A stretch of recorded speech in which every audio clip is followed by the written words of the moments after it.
Looks live. That's cool. All right, let's see if we got it. All right, we're trying to work out, I'm trying to work out the bugs. No one else is doing it. So, all right, cool. All right, so it looks like I won't be managing the YouTube channels too much. I'm only, what am I, 61. So, it's not possible to do any other things. So here's what we're gonna do. So we're gonna get into talking about state versus federal citizenship, and the next hour at 8 o'clock we'll get into the straw man such. Now, I don't know if you're able, if you're on the go-to meeting, you'll be able to ask me questions in the chat, and of course I'll get to them as much as I can. Let me just bring this over here. Oh, that's a little better. So, and then, but if you're in I can't see the chat in the, on the YouTube one, so that's not, I won't be able to answer that. What I will do though is, I will reach out to you, or at least I'll get those answers, in a response in some capacity, so.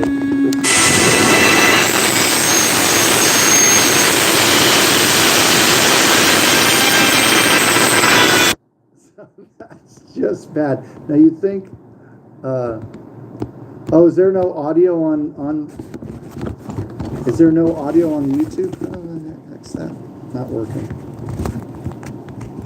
It says live. Let's see. Oh, this person hey, look, someone on YouTube said they can hear me. It's your problem. Okay, let me just make sure.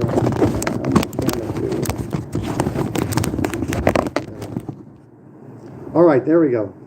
Yeah, so anyway, this is a technological roller coaster. I was going to say nightmare, but I'm having too good of a time. So,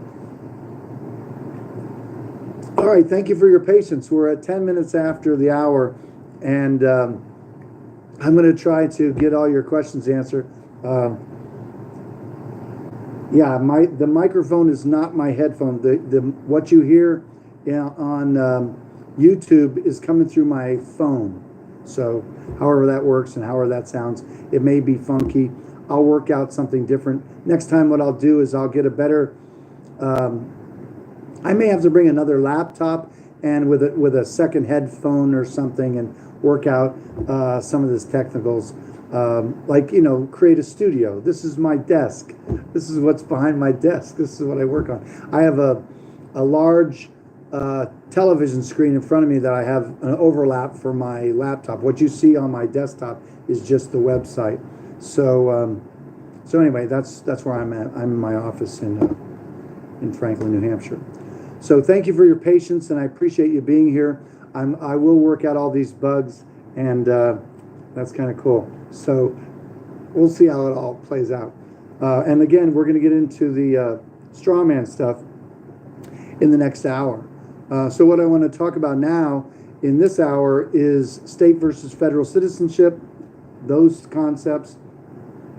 And I want to talk about, the website or the classes we have, or answer any of your questions if you're looking to move into this area, to determine if you have an income tax liability and what you can do about it, what that pathway is. And I'm glad to help you with that. So if you ask a question, either in the chat or if you open up, I can hear you if you're on the go-to meeting. And then if you ask a question, I'll repeat the question so that everybody can hear it. And then,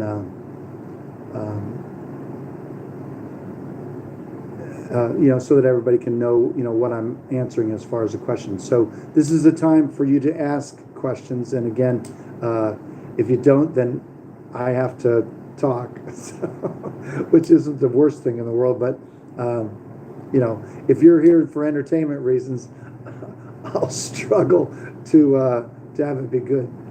Anyway, so you're here and you're here for some reason.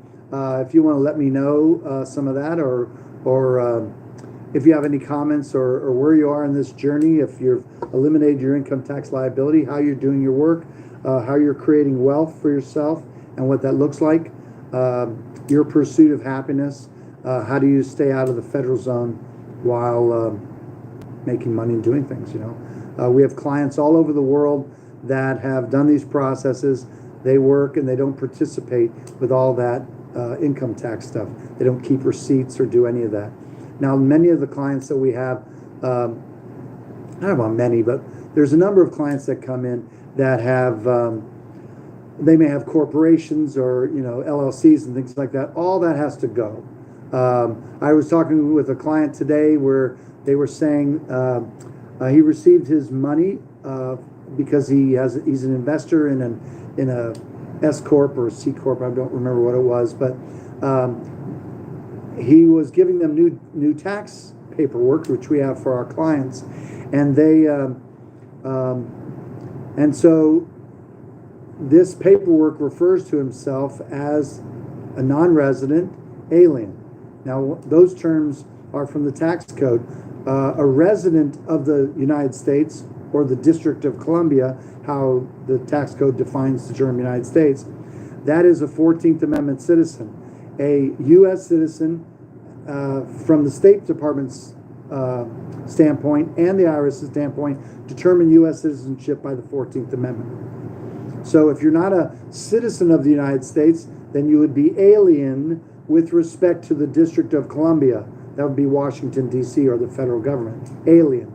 It doesn't mean you're alien to America or alien, to your state or any of that. It's just alien to the District of Columbia. Okay, so if you're not residing in the District of Columbia, you're going to be alien.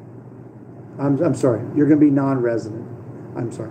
And if you're not a U.S. federal citizen, you will be alien. So citizen and alien are juxtaposed to each other, and resident and non-resident are juxtaposed to each other.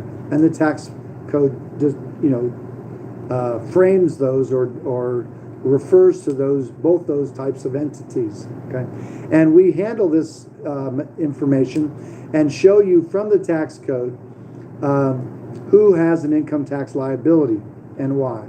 Okay, and what I want to tell you is that the income tax is absolutely constitutional. And there are a lot of people out there that think the IRS is funky and all. What they don't know is they have a choice to not be in the District of Columbia. Most people fill out bad paperwork. And so if you don't want to have an income tax liability, you might consider how you fill out things. Everything from when you're asked, are you a United States citizen, your driver's license, and your passport, when you're asked to jury duty, when you're signing up to vote, all those are places they ask you, are you a U.S. citizen? Well, some of these processes you have to ask that government how they're defining the term United States. Because let me just say for the record that I am a United States citizen and I'm not a United States citizen. Both those statements are true. It depends upon the definition of the term United States. So if you're, what I'm not saying, or what I'm saying is I am not a citizen of the District of Columbia. I am a citizen of my state, which is New Hampshire. And if you're a citizen of one of the states, that makes you a United States citizen. But it doesn't necessarily make you a citizen of the District of Columbia, or as the 14th Amendment says, a citizen subject to the jurisdiction thereof. That's what a federal citizen is. And most people don't realize that there are two types of citizens in the United States. So anyway, so that's what the class deals with. And some of the class is going to deal with concepts of liberty and freedom and how I put things together and think about things. You kind of get to know me a little bit. I give you a little bit of my background, why I came to what I'm doing. One of the experiences I talk about is that when I was in the courtroom, when the Browns were having their trial, Elaine Brown was on the stand, I remember at the time, and they had her passport application up on the big screen. It was huge. Might have been 8 feet by 10 feet, huge screen. And they had her signature on her application signing that she was swearing under penalty of perjury that she's a U.S. or United States citizen. When I saw that, I knew that I had done my passport as a state citizen back in 2001. And so it was at that time, that was in, I think, about 2004, I remember on the break we went over across the street from the federal building in New Hampshire, and there used to be a little cafe there, and I remember talking to Elaine about you could have done your passport as a state citizen, and there were friends and people there that had said that they would like to change that status and not have that obligation. And it was at that time that we realized that it was necessary to do a FOIA request and get certified copies of our passport file so that we also could show in court that we were not a federal 14th Amendment citizen. And that's when that part of our process came up with getting signed copies of your passport file signed by the Secretary of the United States. That's a wet ink signature, sealed, all prepared, stamped, and certified so that you can use it in court. So that was a learning experience at that time. And so then, since then, we did these processes for my friends and people that I knew, and we should do it. We should just do it for people. It wasn't a business. I just was, interested in helping people get out of the federal zone. And then, and it wasn't until I met and married my current wife, Lisbeth, that when we went out, I was in the process of selling my window cleaning company. I had a high-rise window cleaning company. I had a guy working for me, and then I started doing this work full time because it was growing so fast, and there were so many people wanting to change that status. I ended up having to come up with a website. I'd never had a website before, and it wasn't until just a couple of years ago that I actually started putting classes on the website. So it's changed quite a bit. Now there are people that take our classes worldwide, and they pull out of the federal zone, and we have all this kind of support for them. So it's very exciting. Again, it's a choice. Citizenship's a choice. Now, when I say that, what I'm not saying is that you're going to do a revocation of election. That's a poor remedy. Doesn't deal with jurisdiction. Okay, and another thing is it's not expatriating. You don't have to give up anything. You're just coming out of the federal zone. So in essence, what you're doing is you're draining the swamp in your own life, one person's worth. Isn't that exciting? You don't have to wait for some lunatic to go to Washington to drain the swamp. Which, listen, the swamp is much bigger than any president. I guarantee you. The Congress controls every president without exception. It's not a problem. And then the powers that be also control the president, because if they don't like him, they'll take him out. We've seen that before. And usually when they're touching the money, the love of money is the root of all evil. So that's part of what happens. And so don't put your confidence that the District of Columbia is going to get cleaned up. I've already determined that it doesn't represent me in any way, shape, or form. They're warmongering banksters, and like George Carlin says, it's a big club, and you ain't in it. Okay, and so that's the idea. We want to just want to pull ourselves out of the federal zone so that you can have 100% of your money. Now, when I say that, I've always said that nobody is going to take a tax stand that and still be employed by a corporation. Okay, not going to happen. Corporations are going to want to do withholding as an employee. They're going to do withholding, pay Social Security, all that. They're going to match funds and different things and all that. If the company's good enough for you and you're good enough for the company, then you can contract and take care of your own taxes, if any, and absolve them of that responsibility if you believe that that company is good enough for you to work for. Otherwise, you have to do your own work and control the money between you and your client. When you contract with a company, that company becomes a client to you. You're a business, and that's your client. Now, if you only have one client, that's not a very freedom-based business, okay? So you might consider how you might diversify. And listen, if you have a client that's exclusive, then you should charge them plenty of money for that. But if your job isn't that important, like you're the janitor, not to say that janitors aren't important, every major corporation has a building, has cleaning people. Many of those cleaning companies are contracted. They're not even employees. So you can see everybody, there are a lot of people that serve companies that are never employees. That would be you, just like the pizza guy. Although these days you don't want to be referred to as the pizza guy. They might think that you have strange habits. So, but anyway, but the idea of that is that you just get paid and you serve people, and that's what it's all about. So anyway, so yeah, let me open up. Oh, look, someone actually raised their hand. All right, that's cool. All right, Jared had a question. I didn't know that. Oh, yeah. Go ahead.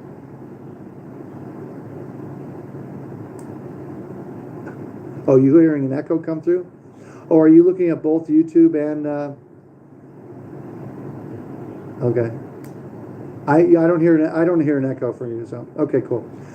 So go ahead and ask your question. Yeah.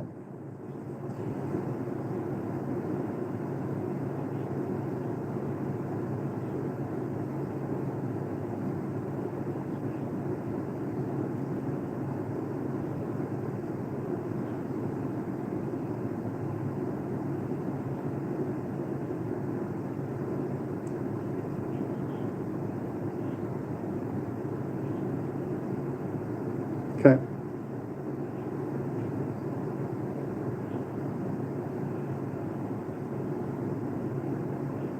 You mean that you get some, you get right, you get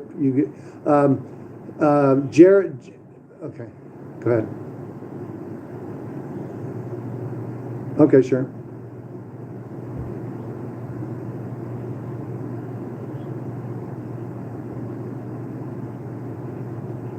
Correct.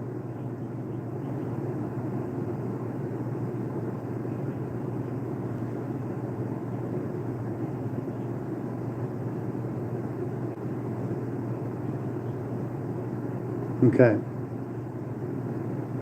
Okay. So yeah. Okay. So I understand your question, but let me go ahead and repeat it back. So your question is that if you don't have a tax liability anymore, why can't you keep paying in and not, and then at the end let them know that you don't have a tax liability and all that such, right? That's the question. Okay. Well, let me. Right. In order to do that, you have to. Okay. All right, let me explain. The only way for the company to withhold is for you to fill out a W-4. And W-4 forms are only for U.S. citizens and resident aliens. So if you're not a U.S. citizen, a federal citizen, or a resident alien, then there's no form for you to fill out for them to withhold for a non-resident alien. So now again, your question is about how you can stay employed, if you will, and still file. My question, usually I ask that, rhetorically and say, are you going to file with papers from Thailand or from some other country or a jurisdiction that you're not in? You can't fill out that paperwork and have it signed under penalty of perjury as true, correct, and complete. Because if you understand who has the tax liability, if that's not you, then you don't have to do all those things. What if I'm making up what your concern would be, and that is that you want to still stay employed, but the corporation doesn't want to do your tax stand with you. And again, that's not going to happen. I'm just going to say there's no corporation that's going to risk an audit with the IRS on behalf of your stand. It's not going to happen. Nobody would be foolish. I mean, that's just been my experience. So not only that, but you're not even talking about Social Security. And so the idea is they're going to still keep withholding Social Security. So my suggestion, if you're okay with that, then just stay in the federal zone and file and work and do all those things. I don't understand why you would want to do that if you don't have to do that. That's what I don't understand.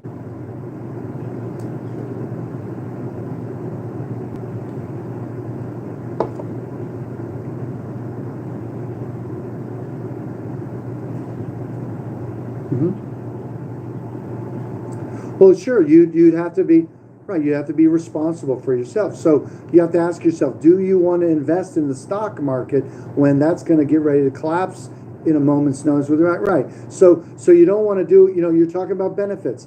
The idea is like, for example, when I was doing a high-rise window cleaning company, I had customers that wanted me to carry insurance. And so I was like, okay, so I went out and got a rate of insurance. And so it was a certain amount a year. I was going to pay it either quarterly or monthly or whatever it is. And there was a certain amount. Well, this one client, this big company, wanted that insurance. I'm like, okay, so the cost of that insurance, the clients benefited from that insurance.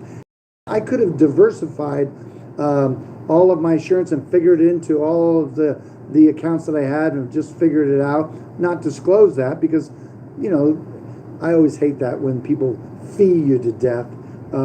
Just charge me whatever it is, but don't tell me, your rate's this way when you want to charge me all these fees. I just bought an airline ticket for $480, and there's $200 and something in fees. And it's like, come on. It's like everybody wants to get a piece of this action. But anyway, I digress. So come back to you. But the thing about it is the tax benefit is one part of being outside of federal jurisdiction, because as you can see, it's multifaceted. Someday they may decide that vaccinating you is in your best interest and compel you to vaccinate. How about federal citizens are compelled to sign up for the Affordable Care Tax, the Affordable Care Act, or they're going to get all this welfare that's available to them. All this is about managing them. Then you can be on board with obeying drug laws because that's in the District of Columbia as well. And you can give up your Second Amendment because federal gun laws apply to you and resident aliens. And so you can have that. And so if you don't want the Constitution to be the governance for the federal government for you, then stay in the federal zone. That's so it isn't just about taxes, it's everything. The entire federal code. And so therefore it's multifaceted with respect to hey, I can read a question on YouTube. With respect to that, this jurisdiction.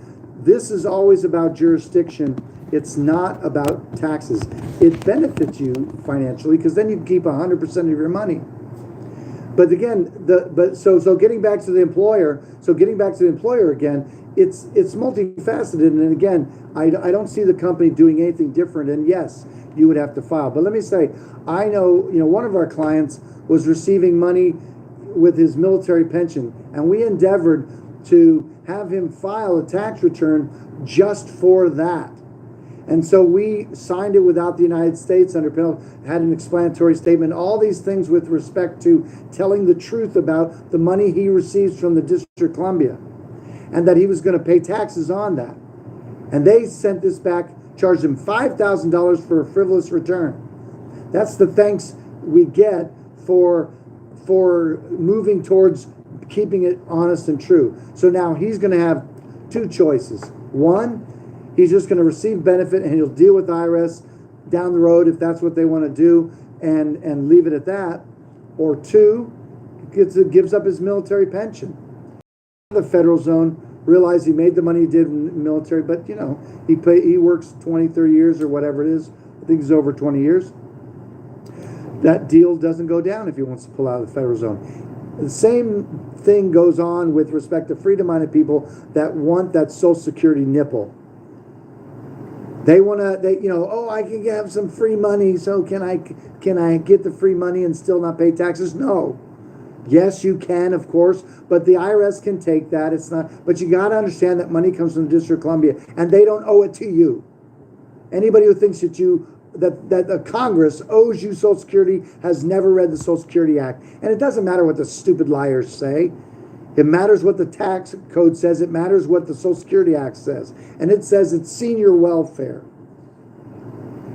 It's welfare. You pay taxes voluntarily and you pay welfare.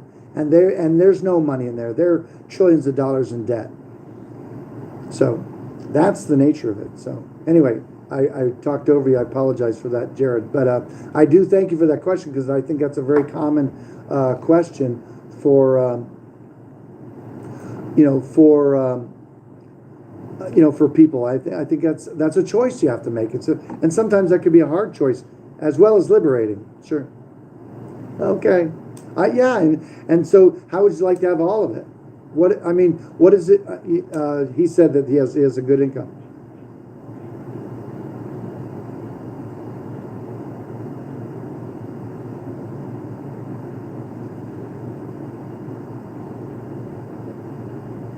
Yeah, I'd be glad to.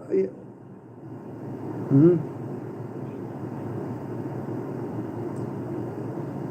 Sure. Yeah, and I don't think of like you're weaseling out anything. I mean, I mean, look, I'm not hiding my my bias of I'd love you out of the federal zone because I don't want them to be there, of course. And so I'm saying if you're valuable to the company, and if the company is valuable to you, I promise you, if you come into that company saying I'm going to give you a profit margin and we can cut out the middle pedophile, you can make more money and I can make more money, and then I'll be responsible, for my own taxes, if any. And what company isn't going to want that? I'll work with you on that so that they don't feel like they're going to have a tax liability. So there was a question. Yeah, sure, no problem. There was a question on, did you know Jonte says, did you know you have a tax exemption on your passport card? Okay, well, I have to look at, yeah, I'm not aware of a tax exemption. Listen, you are exempt if you're not a federal citizen or a resident alien.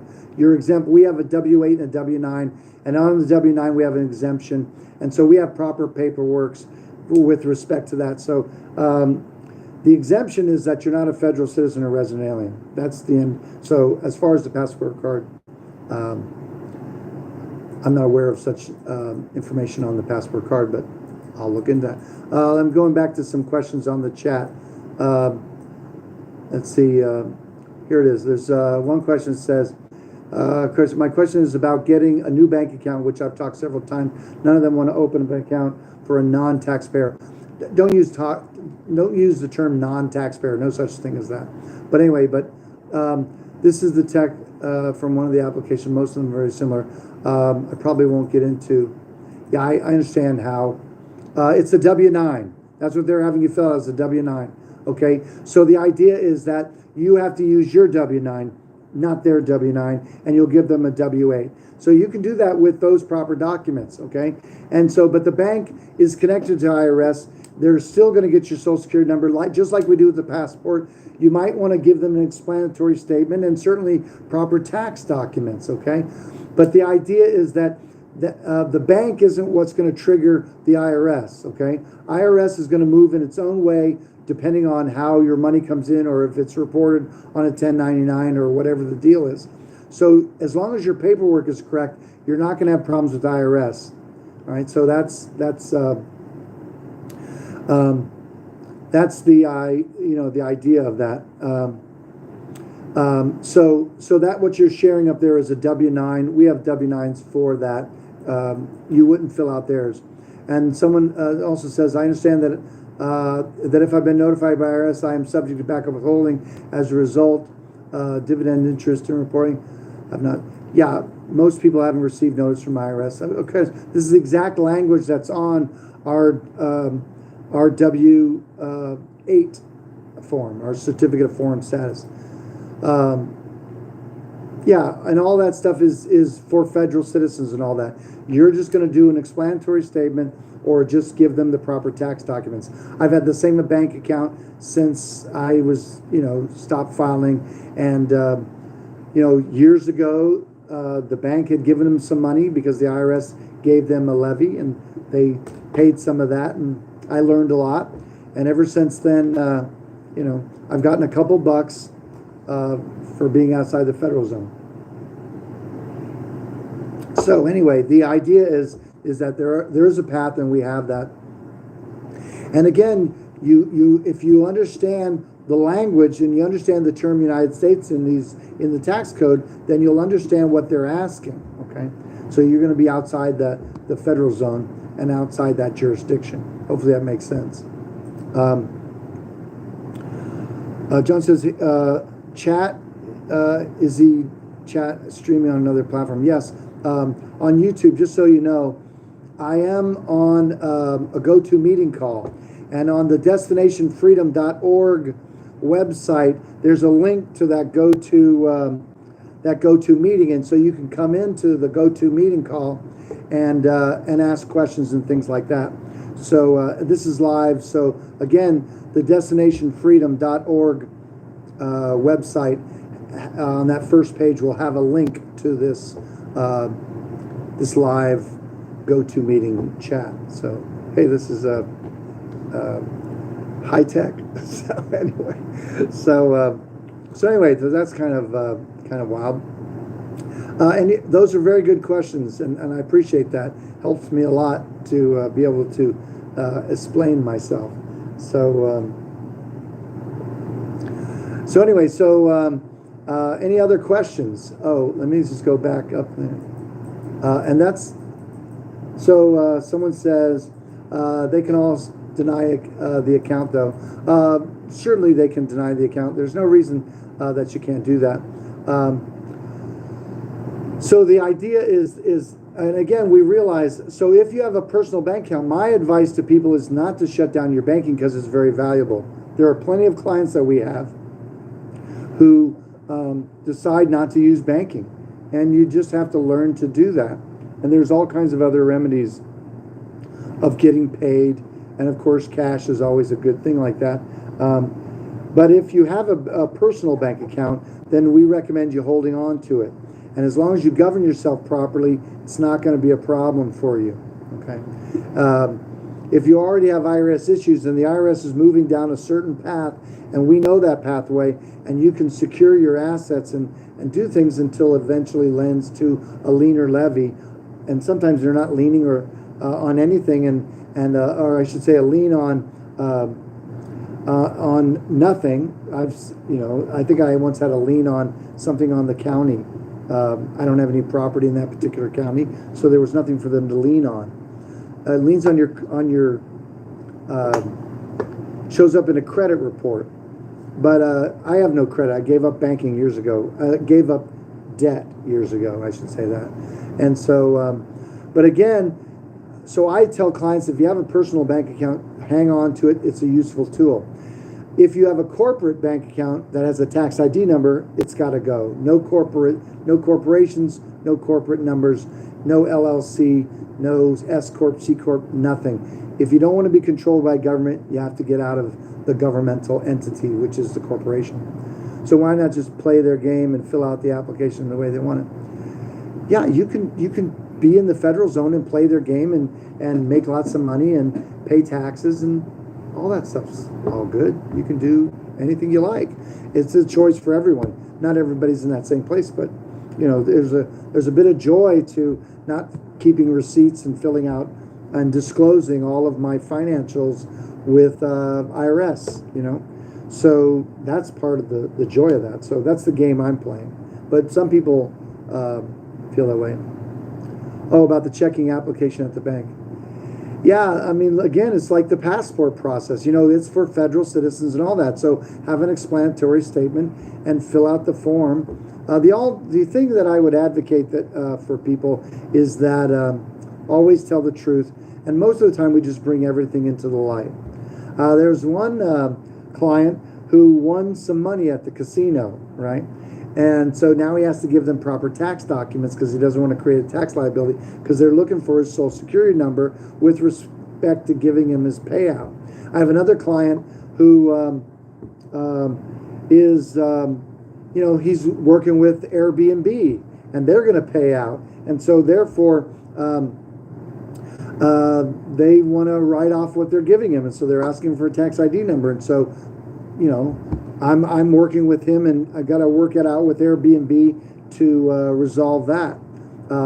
I did this work with PayPal, and they were holding up a certain amount of a couple $1,000s in my account, and worked it out with them, and never gave them a tax ID or anything. I still have my account, and then they released all those funds. They finally accepted my paperwork, but it's work. You have to let them know.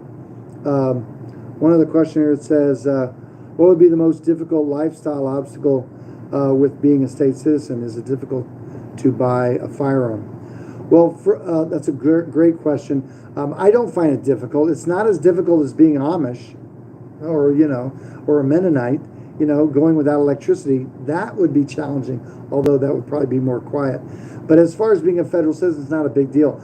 I don't recommend anybody buy a firearm from a registered, a licensed gun dealer. if you do, you have to fill it out as a non-resident alien, and they have forms for that. And so that's fine if you want to do that. If you want to disclose to the federal government that you have a particular firearm, what and when, and all the other things. But again, if you're going to fill out federal paperwork, you're going to have to fill it out as a state citizen. We have a pilot that has to keep his FAA licensing up to date because he's a pilot. And so therefore, we have to fill out his licensing with an explanatory statement stating that he's not a federal citizen or a resident alien, and that, that he doesn't live or work in the District of Columbia, things like that. Very much like the way the explanatory statement we have with the passport application. So anyway, so that's some of that. With respect to the bank account, if you have a passport as a state citizen, how would the bank account application be used to trump the passport application? The idea is you want everything to be congruent. If you go to find a small state bank, they may accept a passport as a form of ID and use the passport number for the account. Now, as long as you tell them it's the passport number, because if you don't disclose it's the passport number, then there's fraud associated with that, and you're going to get in trouble with that. So, but there are some that'll accept the passport number for your account. It's a small.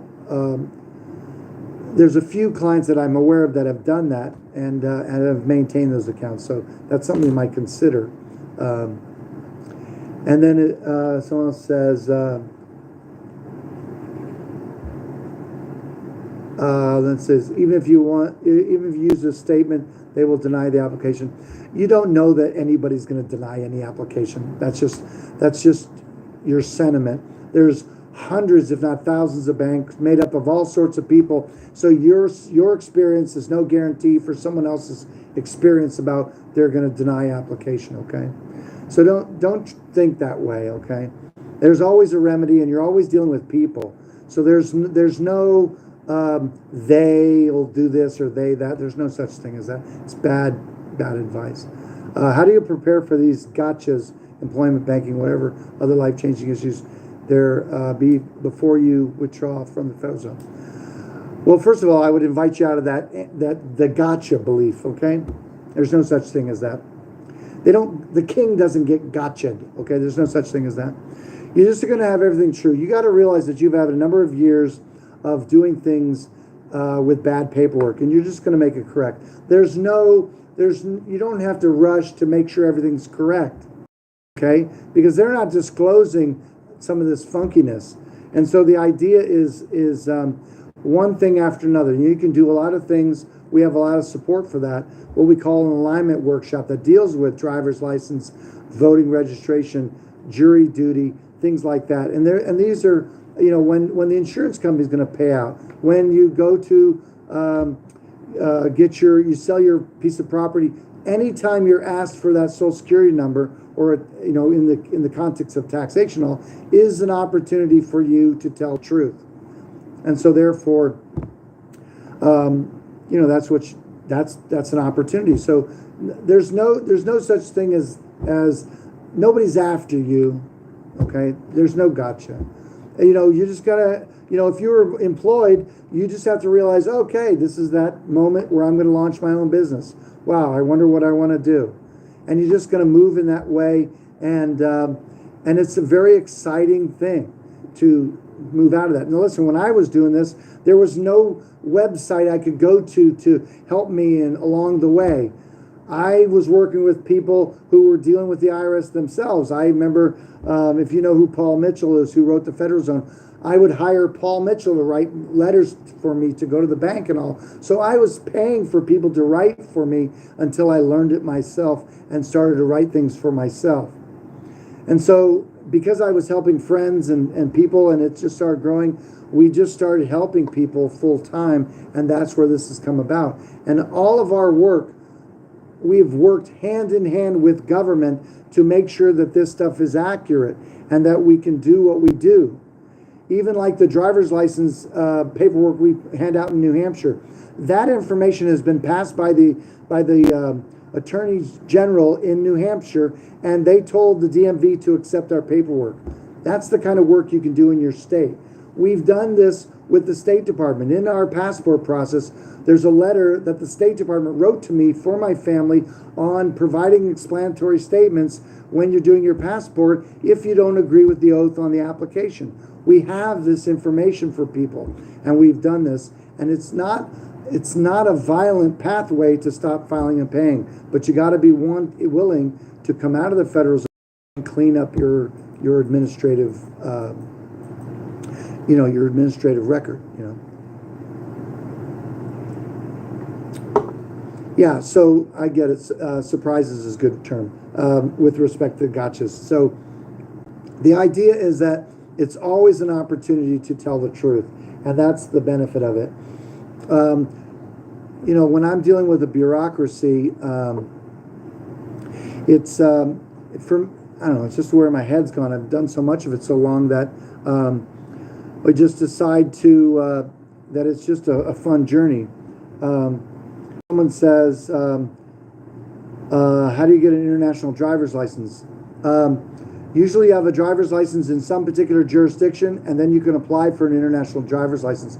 If you have a United States driver's license and you get an international driver's license, that won't help you because the international driver's license points to your other driver's license. So if you get a driver's license in another country and had an international driver's license, that'd be fine. Even if you have a driver's license in another country, that's still fine. You won't be cited in America.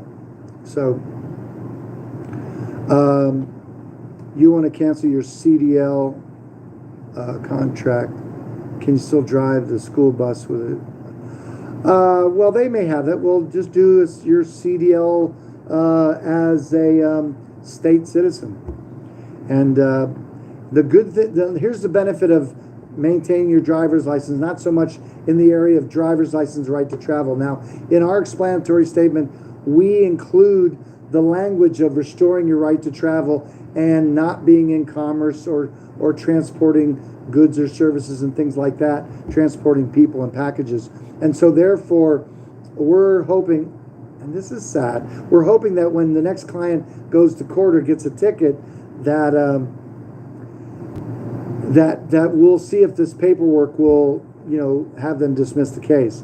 Now, that being said, the other day a cop pulled me over, and I forgot that he even before he took he just said he was going to give me a warning, and I gave him my driver's license and all that, and he came back and he said, "Oh, sir, this says do not detain. I'm sorry I pulled you over." No, he didn't say that. I'm just shitting you. Yeah, that's what everybody wants. He wants the do not detain list. No, I should have asked him, hey, tell me if it says do not detain. I didn't do any of that. I was just so busy to get home. I pulled over. I was driving fast. It's really local in my area.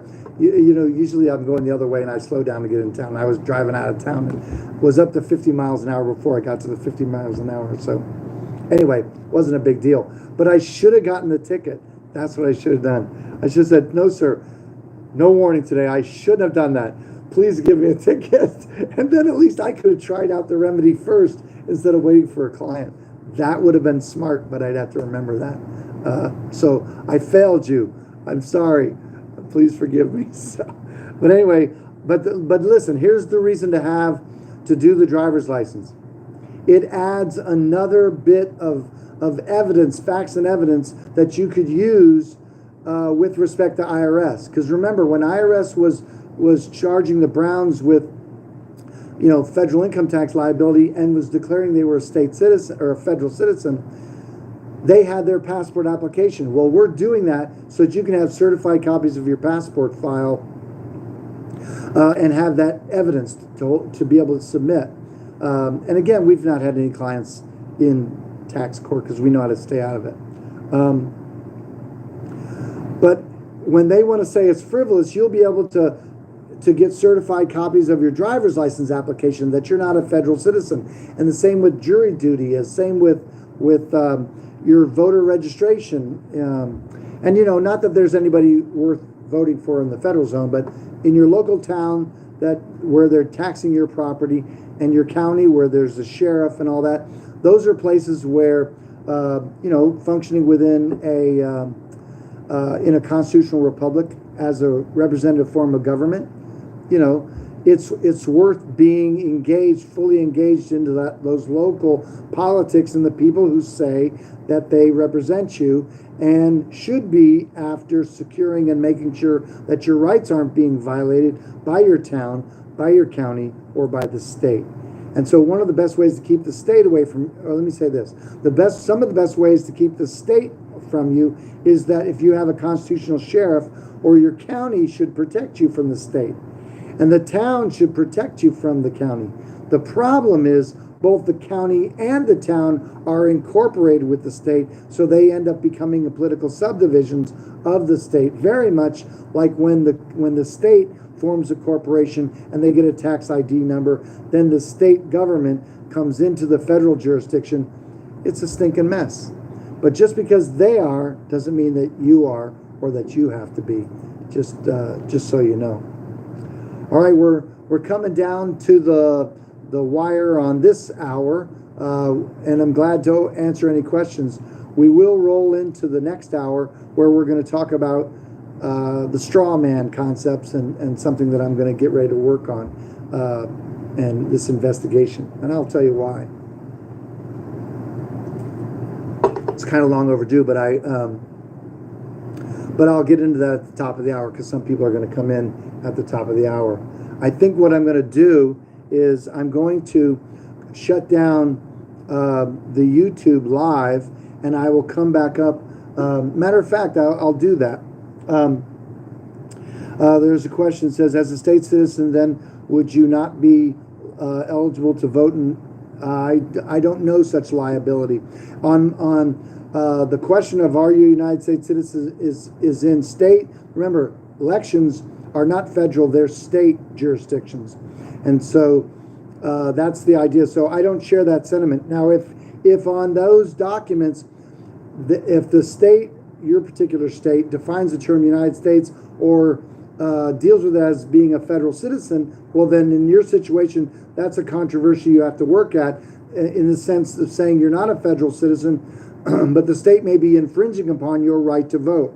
And why? And the right to vote, which is really a privilege. Now, why do I say it's a privilege? Well, because it involves other people. You're not coming out of the womb with the right to vote. It doesn't work that way.